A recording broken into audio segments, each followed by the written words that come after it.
Hi girl bosses, I hope you're doing great. Alice here. I'm so happy and honored to have you today. I believe in you and your potential to find your purpose, to attract happiness and wealth into your life. Today's topic of a cup of coffee is self-learning, and I'm going to share with you the wisdom of our mentors, powerful women and self-taught billionaires. Today girl bosses, we're listening to a young, aspiring woman who hasn't been treated very well lately because of jealousy, I guess. Here's what girl boss Molly May has to say to you. Beyonce has the same 24 hours in a day that we do. You're given one life and it's down to you what you do with it. Like, you can literally go in any direction. The world is literally our oyster and we can do whatever we want with the 24 hours in the day that we're given. So why the hell am I not going to go out and make the most of them and do crazy things and make the most of it? If you want something enough, you can achieve it, and it just depends to what lengths you want to go to get where you want to be in the future.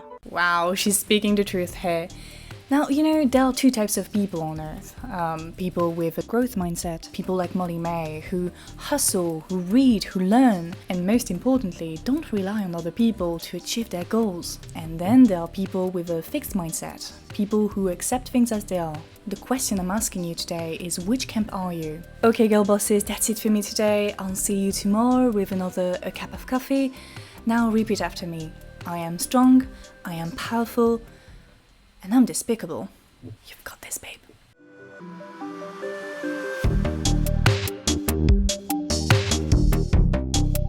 Some people, friends even, dare say I'm a bad actress. They really don't get it. Before we get on with the video, I'd like to introduce you to today's sponsor, The Guardian. It's my second time working with them, and I'm super honored to partner with a media outlet that has given us space, a platform for thinkers that I deeply admire. People like Oren Jones, David Graeber, Ash Sakar, to name a few. The Guardian is a great source of information for me and other video essayists, primarily because it keeps its reporting open to all readers. I'm subscribed to The Guardian weekly, which means that every week I receive those little magazines. I get an overview of what's going on in the world, in America, but also in Europe, with Italy, found this one quite funny. Self-conscious police do not feel pretty in pink masks. You also get access to a selection of already published in-depth articles like this one. The Guardian Weekly makes it easy for me to get a better understanding of what's going on in the world, to connect the dots, really. Of course, I don't always agree with everything they write or produce, but I believe that reading this magazine every week is a productive way to inform or challenge your opinions. I always get something out of it, so I highly recommend you try it out, and in case you're not convinced yet, well, I have a very cool offer for you. The Guardian is offering my viewers 50% off the first 4 months. All you have to do is to go to theguardian.com/alice.cappelleyt. The link will be in the description. Thank you, The Guardian, for sponsoring this video, and now let's go back to it.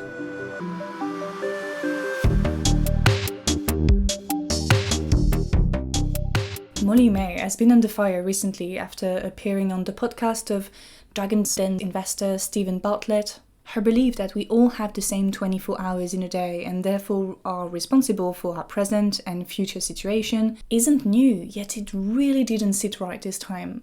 Why? We've heard that rhetoric times and times again from the mouth of self-help gurus, politicians, controversial thinkers. This isn't new.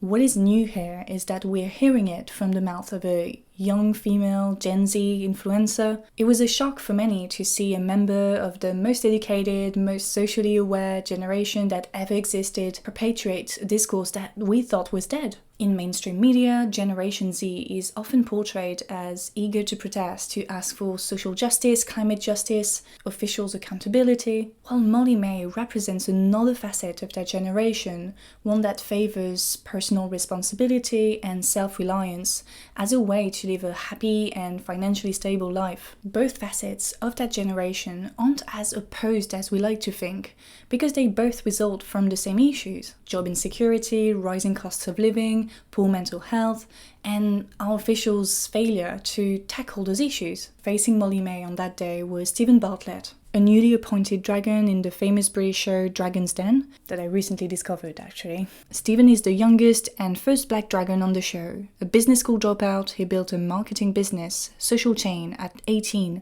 a business that is now worth $600 million. He has strong opinions on the education system, which he calls a propped-up scam held together by a number of stakeholders, none of which are incentivized to help young people nurture their talents and work towards what they're good at. Stephen also shared that his desire to grow his own business also came from living in a nice, white, middle-class area. People enjoyed nice little things while his family was struggling financially. I learned that if I was to have anything, it wasn't going to be left for me under the Christmas tree. It was going to be a direct consequence of my own actions. In order to grow his business, Stephen had to learn skills by himself with the resources available to him. Self-learning has become an essential component of the self-reliance rhetoric, used by Gen Z Molly Mays, Millennial Stephen Bartlett, and many others before them. It really grows as the demand for multi-skilled workers, entrepreneurs increases, and universities often fail to adapt to this new market trend. In the realm of business and self-help, many will argue that college education is a waste of money and time, that if you're really dedicated to something and really care about it, you will certainly outperform people with college degrees. Self-learning is certainly not limited to business, there are self-taught experts everywhere now, but my question today is, what does it mean to be self-taught? Est-ce que t'arrives à voir un peu où je suis là, sur le plan? C'est bien, je suis dedans? For those of you who don't know, I teach French language and culture to Irish uni students, and part of my job is to organize conversation classes on topics I found relevant or engaging. And so last week we worked on education in the digital world. I promise you it was funnier than it sounds. The way we approach education on an individual but also on a societal level is changing, and so we wondered how it would look like in a few years. I'm not going to lie to you, we're quite pessimistic and so in need of reassurance and eager to believe in a better future, we decided to watch Zuckerbabe's video on education in the metaverse. So in the video, a young, aspiring astrophysicist has to write a paper on Saturn. Her mother, or grandmother, let's assume, invites her to immerse herself in the metaverse. Ditch the Google search bar and the endless scrolling to find decent scientific papers. Now the experience is effortless and entertaining. Getting away from the textbooks and learning in the real world is something that is becoming trendier in the West. It's like if you want to learn Spanish, just go on YouTube and watch some videos. If you want to get rich, don't go and get a degree, start your own business. And if you want to learn about the Roman Empire, immerse yourself in the metaverse and see how it was built. The message is consistent here. With the help of the internet and its VR extension, the metaverse, you can become an expert at anything. Now, how do we know who are the real experts and who aren't? Why are we taking a computer scientist book on climate change or a physics graduate space projects seriously? The elitist intellectual would say that expertise is solely determined by your level of education. The longer you spend studying a topic, the more qualified you are to talk about it. And so expertise is measured in years and diplomas. On the other hand, the self-taught anti-intellectual expert would say that expertise is measured by success. The more successful you are, the more people are going to listen to you. The amount of money you make or your number of followers are indicators of your success. Actually, we can find counterexamples to both arguments. I've heard a lot of people say that experts keep on contradicting themselves, and it's true that in the past 2 years, we've heard experts on media platforms say that we should wear masks, and no, actually we shouldn't, or that children spread the virus, and then no, actually they don't. Many concluded that science cannot be trusted, and some even argued that science only served private interest, not the public good. Now, on the other hand, scientists often voice their concern over public figures presented as experts, despite their misunderstanding or rejection of the scientific literature. Maybe you know of Natasha Ocean. She's a former PhD student in physics. She also has a YouTube channel, a science-based YouTube channel, and she also owns her own business. Natasha made a video about a year ago explaining why she ended her partnership with Gymshark after working with them for a couple of years. Here's what she had to say. So my vision of what the fitness industry should be like is science-based. It should be sports science-based, it should be dietetics, which is nutrition science-based, like it's based on research, it's not like an art form. So over the last couple of years, like I went to Gymshark a few times about something that was really bothering me, and that's that I was getting so many DMs and emails of people who'd been put on really low-calorie diets by other Gymshark-sponsored athletes, being told things that weren't scientifically backed, by other Gymshark sponsored athletes. And they were just being told things that just went completely against like the literature in sports science and in nutrition, and that could be really damaging to their health. I don't want to be part of the pseudoscience, the false promises, the bullshit that led me to be misled when I was younger. Like, it harmed my health. So here Natasha is pointing to something very interesting, namely the limits of self-learning and how it can have damaging effects. The internet is too often perceived as this huge encyclopedia where all questions are met with answers, yet there is a huge difference between the internet and a true encyclopedia or your average textbook. What for me really makes the difference between someone I'll take seriously and someone I won't is their research method. And we are about to see that the damage caused by the limits of self-learning not only affect individuals' health, but also society's health. So I won't go into the details of different research methods. I just want to give an overview of what I like to call the research methods, for lack of a better phrase. I see two major components of the research methods: fact-checking and peer review. Yes, it is true that studying a given topic at university will help you to better apply that method, because you cannot be tricked. You know who are the experts in your field, you were probably forced to read and dissect scientific papers, you've been trained to understand what is a good paper and what is not. So yeah, having a college degree in a given topic will set you on the path to become an expert. It doesn't mean that you'll be one, but at least you have all the tools to succeed.